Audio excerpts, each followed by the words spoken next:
आज संपन्न झालेल्या सभापती आणि उपसभापतीच्या निवडीच्या निमित्तानं मला तालुक्यामध्ये उपसभापती म्हणून काम करण्याची संधी मिळाली आणि या पद मिळाल्यानंतर मी गावाकडे येत असताना माझा सत्कार करण्यासाठी सन्माननीय शिवसेनेचे तालुका प्रमुख बाबूभाऊ पाटे, माऊली शेठ खंडागळे, पिंटू शेठ वाळुंज, मयूर शेठ महाबरे, नगरसेवक जुन्नर नगरपालिका सर्वच, त्याचबरोबर सुकाळवेड्याचे सरपंच दत्ताभाऊ गवारी आणि त्यांच्या समवेत आलेले सर्वच कार्यकर्ते, मान्यवर मंडळी, तुमच्या सर्वांचं आणि आमचे सतीश मामा सांगडे, तुमच्या सर्वांचं मी माझ्या येणारे गावामध्ये सहर्ष स्वागत करतो.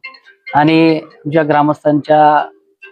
ग्रामस्थांनी जो माझा सन्मान केलेला आहे त्याबद्दल ग्रामस्थांना देखील मी मनापासून धन्यवाद देतो. आमचे सरपंच आहेत, या ठिकाणी उपसरपंच आहेत, बाबूभाऊ उपसरपंच आणि मी, आम्ही एकमेकाच्या विरोधात पंचायत समिती लढलोय आता, पण राग रोष रुसवा हा आमच्यामध्ये कधी नव्हता. ज्या दिवशी निकाल झाला त्याच दिवशी आम्ही एकमेकांना शुभेच्छा देऊन त्या हाऊसमधून बाहेर पडलो आणि सन्माननीय पोलीस पाटील आमचे या ठिकाणी उपस्थित आहेत. आमच्या गावामध्ये कधीही राजकीय संघर्ष, माझा ग्रामपंचायतला देखील अमोल भाऊ आणि मी समोरासमोर लढलोय. माझा पराभव झाला, अमोल भाऊ निवडून आले, परंतु कुठलाही संघर्ष ग्रामपंचायत इलेक्शनवरून आमच्यात झाला नाही किंवा पप्पू भाऊ आणि जितू भाऊ आमच्यात झाला नाही. परंतु आज गावामध्ये थोडासा कलुषितपणा झालेला आहे. निश्चितपणे याच्यावर मी सविस्तर चर्चा करेल, बोलेल.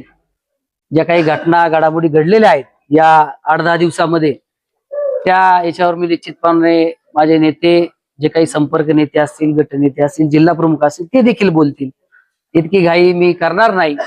परंतु कुठल्याही गोष्टीचा शहानिशा न करता जो काही आज प्रकार झालेला आहे, निश्चित मला देखील त्याचा खेद आहे की माझ्या उपसभापती पदाची एक सर्वसामान्य कुटुंबातून मी जात असताना तालुक्यामध्ये काम करण्याची संधी मिळाली आणि गावाने सत्कार नव्हे तर निषेधाचा बोर्ड लावला ही माझ्या मनामध्ये, गावामध्ये बोर्ड लागला, ही एक खेदाची गोष्ट आहे. निश्चितप्रमाणे मी तो अपमान देखील पचवेल, कारण मला राजकारणात जायचंय, मला लोकांमध्ये जायचंय, मला लोकांचं काम करायचंय.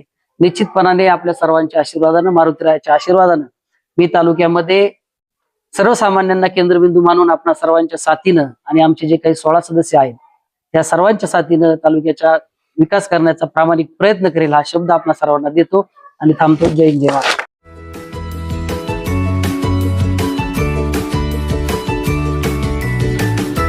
बातम्या शेतीच्या, बातम्या मातीच्या, बातम्या अन्यायाच्या, गुन्हेगारीच्या,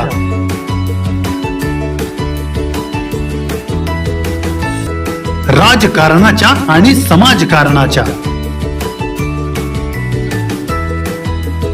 शोषणाविरुद्ध बुलंद आवाज, जनसामान्यांच्या हुंकाराची गाज, सत्कार्याला प्रोत्साहन, दुष्कृत्याला अनुशासन, निर्भीड, निस्पृह, सडेतोड, बेधडक आणि रोखटोक म्हणजेच विघ्नहर टाइम्स. शोध बातमीचा, ध्यास सत्याचा. आपलं चॅनल, आपली बातमी.